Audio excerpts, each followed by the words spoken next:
ओम नमो भगवते वासुदेवाय। कार्तिक महात्म्य बा कार्तिकेय पुराण नवम अध्याय। कहन्ति पद्मजोनि सुत पद्मपुराणे जे उकत उत्तर खंडे ग्रंथ सार शुण हे पृथु नृपवर। जेबे जे स्वर्ग छाड़ी गले कनक गुहाश्रा कले असुरे तिनि पुरे पुरी गुंजंती तिनि लोक सिरी। दिने नृपति जलंधर हकारी पूर्ण मंत्रीवर ऐरी भावे हिंसा बही पुछई देवे गले काहीं। जेबेटी पासे थिबे सुर तेबे कुशल काहीं मोर देह जे लुचि थाई व्याधि आत्मा को शत्रुपणे साधि बहिरी सेही परकारे पड़ाई थाई जेबे डरे गुपते दिना केते थाई पुणी साधोई सची साई। से जेबे प्राण घेनी अछि मोर संपद काहीं अछि एथकु कह मंत्रीवर काहीं अछंती सर्वसुर। जानिले जीवु एही क्षणी लुचिला ठारू धरी आणी मारिबी इंद्रादि देवता तेबे होइबी अचिंता।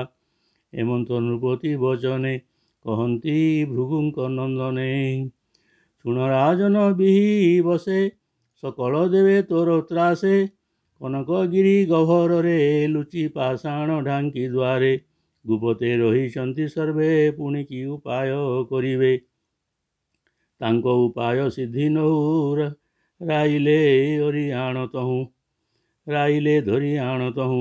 हेमंत मंत्री मुखु शुणी से जलंधर वीरमणि असुर बलंको नाई बोलई जाओ बेग होई कनकगिरी क्रोटचाज निर्बंधे जगी थाओ आज।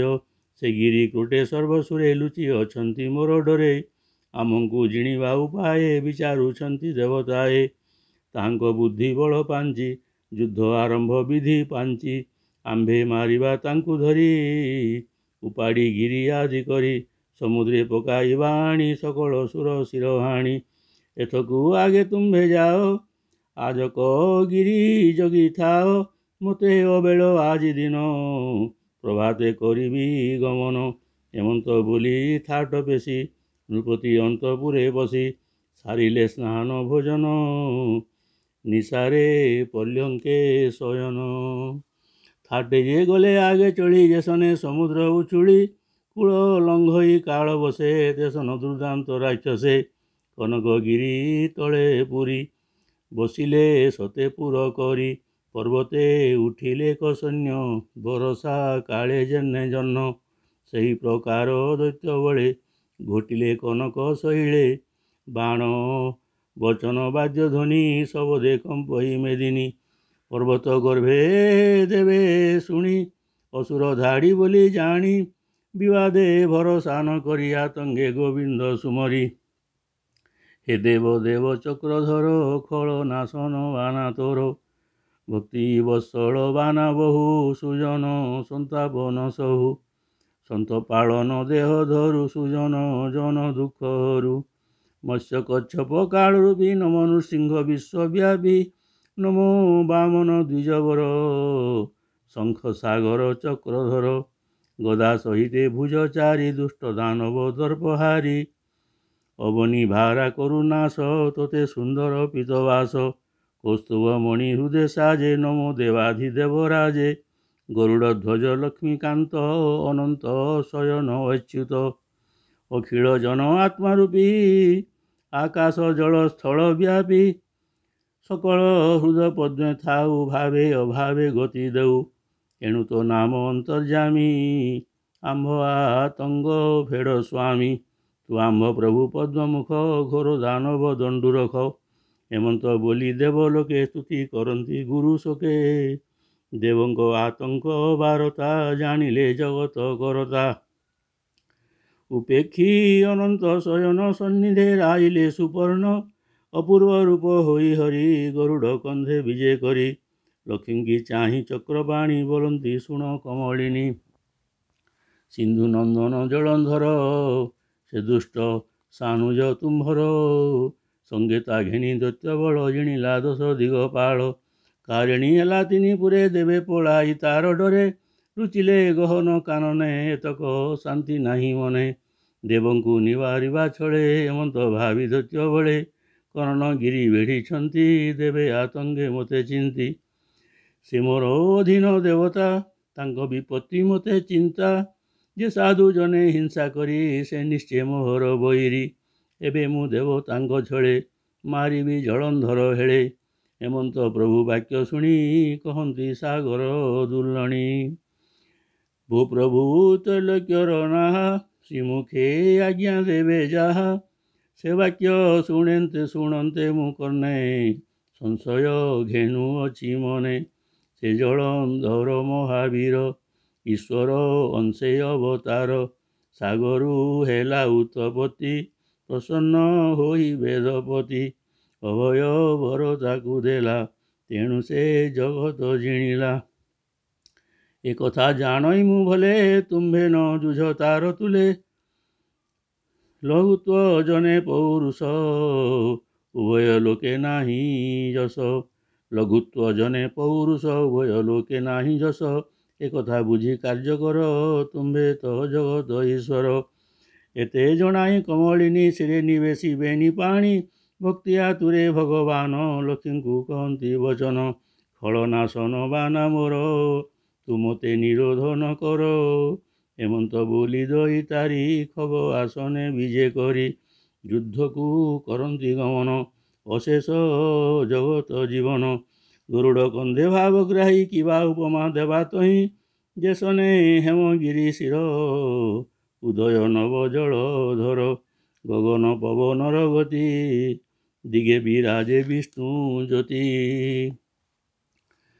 ତମାଳ ପତ୍ର ବର୍ଣ୍ଣତନୁ ତେଜ ବିରାଜେ କୋଟି ଭାନୁ ଦୁର୍ଦଣ୍ଡ ଦଣ୍ଡ ଭୁଜ ଚାରି ଗଦା ଖଡ଼ଗ ଚକ୍ରଧାରୀ କନକ କମ୍ବୁ ବାମ କରେ ବିନା ସମୀରେ ଧ୍ୱନି କରେ ଶବଦେ ଦଶ ଦିଗ ପୁରୀ ଧନୁଜ ପୁରେ ପଡ଼େ ହୁରି ସିନ୍ଧୁଙ୍କ ଦେଶେ ଉତ୍ତପାତ ଗଗନୁ ପଡ଼େ ନିରିଘାତ ଅସ୍ତିଖ ପରା ଧୂପ ଧୂଳି ଆଚ୍ଛାଦି ଗଗନ ନିକିଳି ଲୋମରୁ ଧୀର ଭସ୍ମ ମିଶି ନିର୍ବେଘେ ଗଗନୁ ବରସି ଭୂମିକମ୍ପ ଇଥର ହର ତା ଦେଖି ବୀର ଜଳନ୍ଧର ପୁଛଇ ଶୁକ୍ରଙ୍କ ଅଗ୍ରତେ ଭୂମୁନି ଏକି ବିପରୀତେ ମୋର ଭୁବନେ ଉତ୍ତପାତ କହ ଏକେ ବଣ ଚରିତ ଶୁକ୍ର ବୋଲନ୍ତି ରାଜା ଶୁଣ ଦେବଙ୍କ ଛଳେ ନାରାୟଣ ଗରୁଡ଼ ଆରୋହୀ ଆକାଶେ ଆସନ୍ତି ତୋହର ଉଦ୍ଦେଶ୍ୟ ତାଙ୍କର ଦୈତ୍ୟାରି ବାନା ତେଣୁ ଏ ଉପଦ୍ରବ ସିନା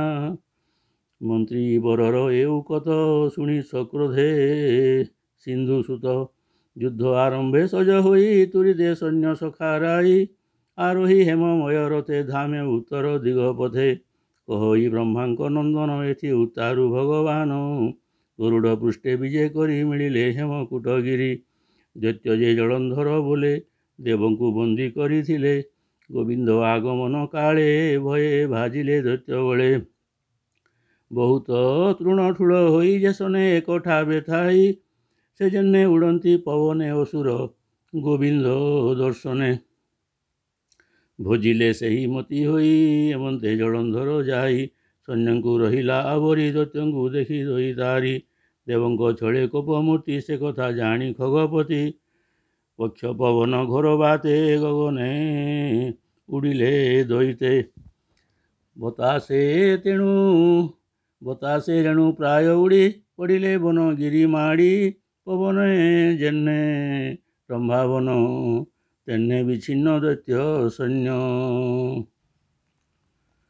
ତା ଦେଖି ଜଳନ୍ଧର କୋପି ବାଣ ବିନ୍ଧିଲା ଦିଗ ବ୍ୟାପୀ ପ୍ରଭୁଙ୍କୁ କଲା ସର ପୀଡ଼ା ତିଳାର୍ଦ୍ଧେ ନଦୀ ସହି ଛଡ଼ା ଭୂମି ଗଗନ ଅନ୍ଧକାର ଚଳି ନ ପାରେ ଖଗେଶ୍ୱର ସ୍ଥଗିତ ହୋଇ ସର କାଢ଼େ ବେଳକୁ ବେଳ ସର ପଡ଼େ ତା ଦେଖି ପ୍ରଭୁ ଚକ୍ରପାଣି ଅସୁର ସର ପଥୁ ହାଣି ଦିଗ ଦିଶିଲା ଶୋଭାକର ଗର୍ଜି ଗମଇ ଖଗେଶ୍ୱର ଗରୁଡ଼ ସ୍କନ୍ଧେ ଜଗଜ୍ୟୋତି ଦେବଙ୍କ ଛଳେ ଉଗ୍ରମୂର୍ତ୍ତି ଗଦା ବୁଲାଇ କୋପ ମନେ ପିଟିଲେ ଅସୁର ବିମାନେ ପ୍ରହାରେ ରଥ ଗଲା ଭାଜି ଅସୁର ହୃଦେ ଶସ୍ତ୍ର ବାଜି ଜଗନ୍ନାଥଙ୍କ କରୁ ଝେଡ଼ି ଭୂମି ଉପରେ ଗଦା ପଡ଼ି ଦେଖି ଅସୁର ମହାବଳୀ ଗଦା ଘେନିଲା କରେ ତୋଳି ପିଟିଲା ଖଗେଶ୍ୱର ମୁଣ୍ଡେ, ଯେହ୍ନେ କୁଳିଶ ଗିରି ଖଣ୍ଡେ, ଯେହ୍ନେ ଶୁଭିଲା ଘଡ଼ଘଡ଼ି, ସୁପର୍ଣ୍ଣ ମୂର୍ଚ୍ଛା ଯାଇ ପଡ଼ି। ତା ଦେଖି ଜଗତ ଈଶ୍ୱର ଶଙ୍ଖ ଛୁଆଇଁ ତାର ଶିର, ଭୃତ୍ୟକୁ ଦେଲେ ଜୀବଦାନ, ବୋଇଲେ ଯାଅ ନିଜ ସ୍ଥାନ। ଆଜ୍ଞାରେ ଗଲା ଖଗପତି ଏହି ଉତ୍ତାରେ ଯୁଦ୍ଧ ରୀତି, ଖଡ଼ଗ ଧରି ବିଷ୍ଣୁ କରେ ପ୍ରହାର କଲେ ଜଳନ୍ଧରେ। ଦୈତ୍ୟ ବଞ୍ଚାଇ ମାୟା ପଥେ, ବିଷ୍ଣୁଙ୍କୁ ପ୍ରହାରିଲା ମୁଥେ।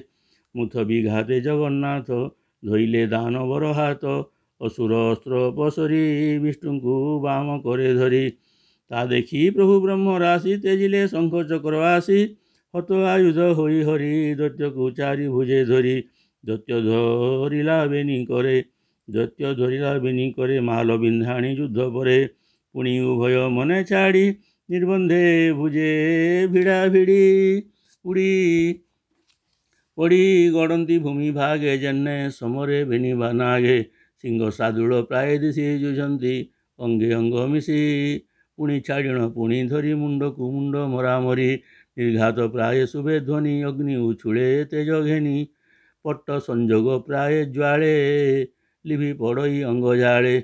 ପାଦେ ମର୍ଦ୍ଦିତ ମହିସ୍ଥଳୀ, କ୍ଷଣ କ୍ଷଣକେ ଉଡ଼େ ଧୂଳି। ଦାନବ ତୁଲେ ଦଇତାରି, ଦେବଙ୍କ ଛଳେ ଯୁଦ୍ଧ କରି, ସେ ଜଳନ୍ଧର ମହାବଳୀ। ମୂର୍ଖ ସ୍ୱଭାବେ କରେ କଳି, ଯାହାର ମହିମା ଅପ୍ରମିତ, ତାର ସଙ୍ଗତେ ସିନ୍ଧୁ ସୁତ।